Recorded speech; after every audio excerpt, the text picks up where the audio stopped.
Montessori adalah metode yang berfokus pada periode sensitif di bidang antropologi, psikologi, dan pedagogi. Maksudnya itu mengasumsi tentang pertumbuhan, perkembangan, dan pendidikan si anak.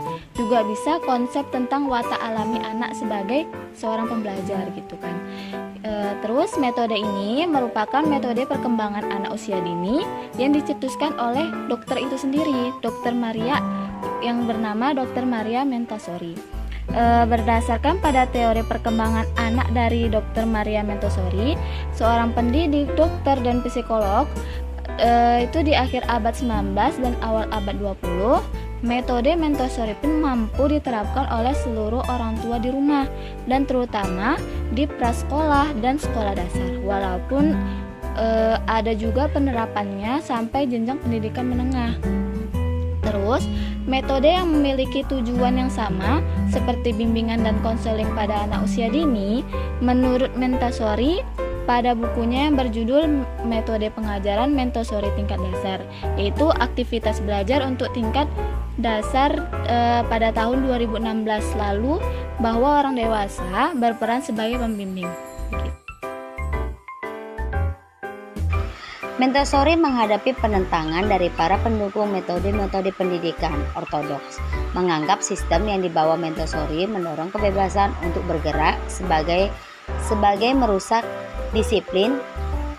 Tetapi Montessori mendapat dukungan dari para reformer yang antusias.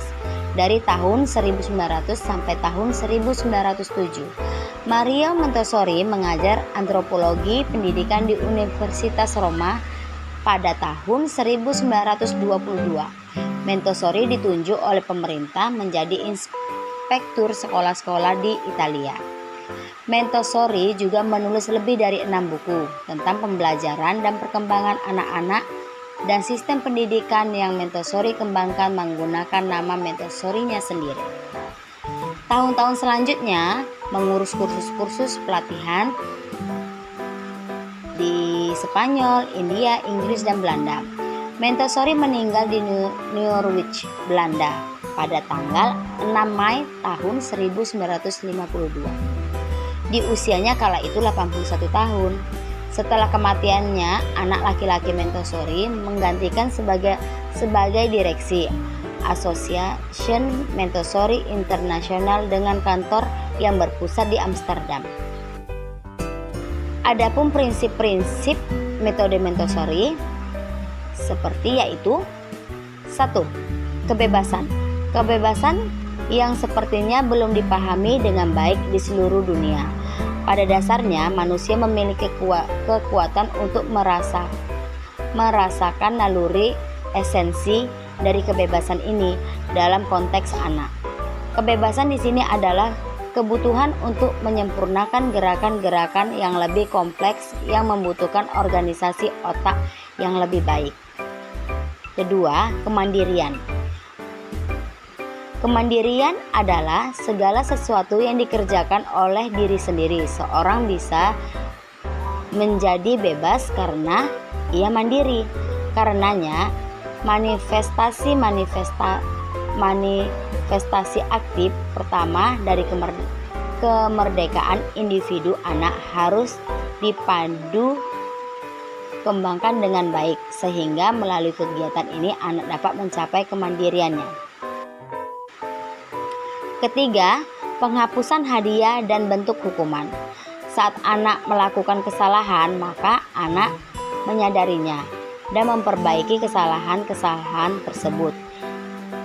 Maka akan dijadikan sebagai proses pembelajaran dalam kehidupannya.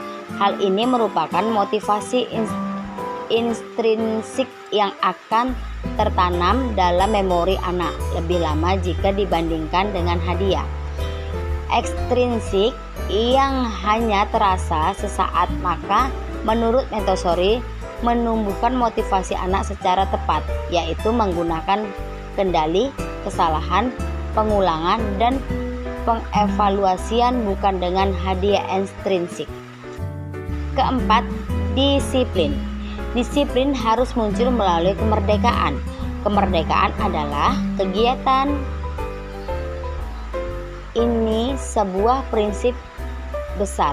Jika disiplin dilandaskan pada kemerdekaan atau kebebasan, maka disiplin itu sendiri harus bersifat aktif.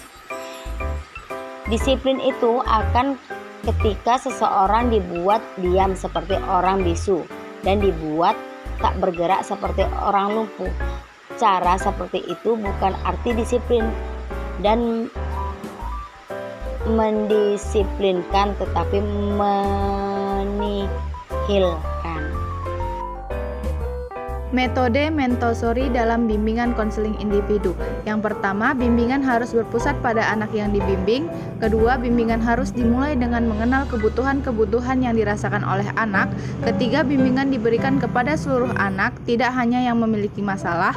Keempat, orang tua hendaknya ikut sertakan dalam melaksanakan bimbingan dan konseling. Kelima, layanan bimbingan dan konseling harus mampu menjaga kerahasiaan tentang anak yang dibimbing. Metode Montessori dalam bimbingan konseling individu. Yang pertama, adapun layanan konseling dilakukan bagi anak-anak yang memiliki karakter deviation harus diberikan secara berkelanjutan. Kegiatan mencakup seluruh aspek-aspek perkembangan anak usia dini, bekerja sama dengan lembaga-lembaga lain yang terkait dengan proses bimbingan dan konseling.